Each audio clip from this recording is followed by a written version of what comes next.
Halo teman-teman, selamat datang di video asik, video animasi dan edukasi Pikma Sriwijaya. Nah, di video asik ini akan dibawakan oleh aku Caca dan temanku Genta. Halo teman-teman, dengan Genta di sini. Kali ini kita akan mempelajari tentang kesehatan reproduksi remaja. Sebelumnya, kita ketahui dulu yuk, apa itu kesehatan reproduksi?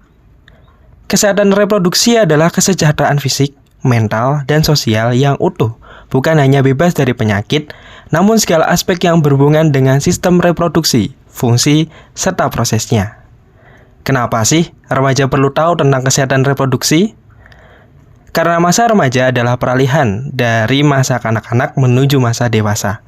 Pada masa remaja, terdapat banyak perubahan baik fisik maupun biologis, sehingga penting untuk tahu dan mengenal sistem reproduksi beserta perubahannya. Dengan pengetahuan yang tepat tentang kesehatan reproduksi, remaja dapat membuat keputusan yang bijak tentang seksualitas mereka, melindungi diri mereka dari risiko yang tidak diinginkan, dan membangun masa depan yang lebih baik. Perubahan pada masa remaja dikenal juga dengan istilah pubertas. Pada remaja laki-laki, masa pubertas diawali dengan mengalami mimpi basah. Sedangkan masa pubertas pada remaja perempuan ditandai dengan haid atau menstruasi. Terjadinya dua hal ini menandakan bahwa secara biologis, organ reproduksi remaja telah matang. Selain itu, pada remaja terjadi juga perubahan psikis ataupun emosional. Dari emosional tidak stabil, mencari jati diri, rasa ingin tahu yang besar, mandiri, dan juga tertarik dengan lawan jenis. Semua perubahan pada masa remaja tersebut normal kan, Cak? Yap, betul banget Genta. Semua perubahan tersebut normal dan wajar ya. Remaja memiliki rasa ingin tahu dan penasaran yang besar, termasuk tentang cinta-cintaan, jatuh cinta, terus pacaran. Saking kasmarannya, jadi makin kepo deh. Terus coba-coba buat lakuin hal yang enggak-enggak. Apalagi soal KNPI. Eits, tapi bukan arti dari Komisi Nasional Indonesia Pusat ya. Tapi arti dari kissing, necking, petting, dan intercourse. Perilaku pacaran beresiko yang harus dihindari. Kok perlu dihindari? Emang kissing, necking, petting, intercourse itu apa? Nah, Genta, kissing itu berciuman. Necking itu mencium di area sensitif seperti leher. Kadang perilaku ini berawal dari ciuman yang berlanjut hingga ke area sensitif, seperti leher. Terus kepo lagi deh, dan mencoba hal yang lain dengan berujung ke petting. Petting itu menggesekkan alat kelamin dengan keadaan berbusana.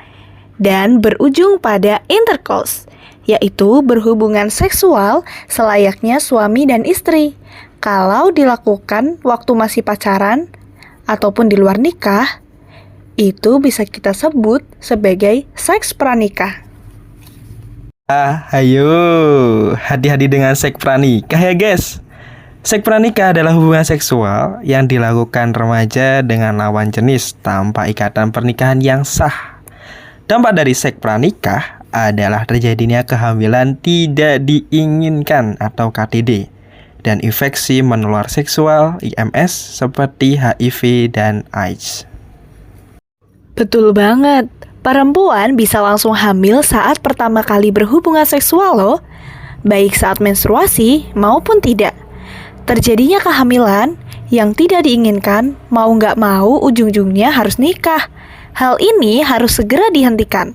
Selama 10 tahun terakhir, ada lebih dari 140 juta remaja menikah dengan alasan kehamilan. Dan tahu nggak, di Indonesia pernikahan dini masih sering kali terjadi loh. Indonesia sudah duduk di peringkat 37 dari negara di seluruh dunia untuk masalah pernikahan dini. Dan di ASEAN sendiri, Indonesia malah menjadi peringkat kedua loh. Miris ya, padahal kalau SEA Games udah bisa dapet perak tuh. Dan menurut BKKBN, usia ideal untuk menikah adalah 25 tahun buat cowok dan 21 tahun buat si cewek. Jadi, jangan menikah sebelum usia itu ya teman-teman.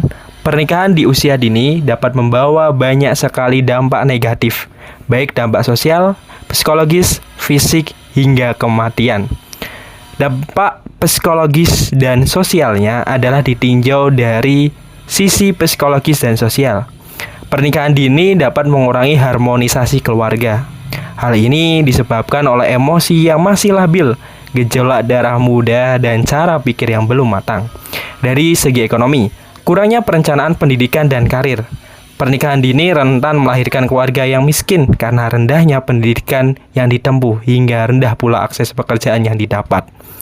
Ketidaksiapan finansial rentan membuat keluarga baru menjadi keluarga miskin. Apalagi jika pasangan pernikahan dini tersebut langsung hamil dan memiliki anak. Nah, betul banget Genta. Apalagi dampak fisiknya selain bisa mengakibatkan infeksi menular seksual, bisa juga remaja perempuan secara ketahanan dan kekuatan fisiknya belum bisa dikatakan baik untuk melakukan reproduksi. Bahayanya hal ini bisa memicu kematian bagi si ibu dan bayi yang dikandung bisa juga mengalami keguguran. Selain itu, anak yang terlahir dari ibu yang usianya terlalu dini sangat rentan mengalami stunting. Stunting itu apa sih? Stunting adalah masalah gizi kronis akibat kurangnya asupan gizi dalam jangka waktu yang cukup panjang, sehingga mengakibatkan terganggunya pertumbuhan pada anak. Stunting juga menjadi salah satu penyebab tinggi badan anak terhambat, sehingga lebih rendah dibandingkan anak-anak seusianya.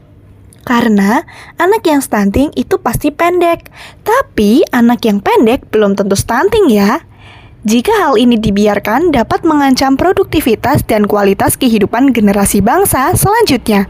Oleh karenanya, untuk menyelamatkan generasi bangsa selanjutnya, harus kita cegah secara terjadinya pernikahan usia dini perlu diatasi dan juga perlu diminimalisir. Dan kehamilan di usia remaja perlu kita upayakan agar tidak terjadi.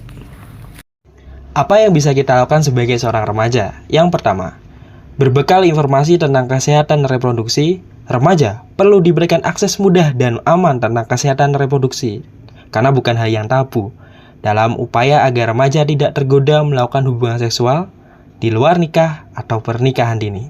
Yang kedua, penguatan diri dan kepercayaan diri.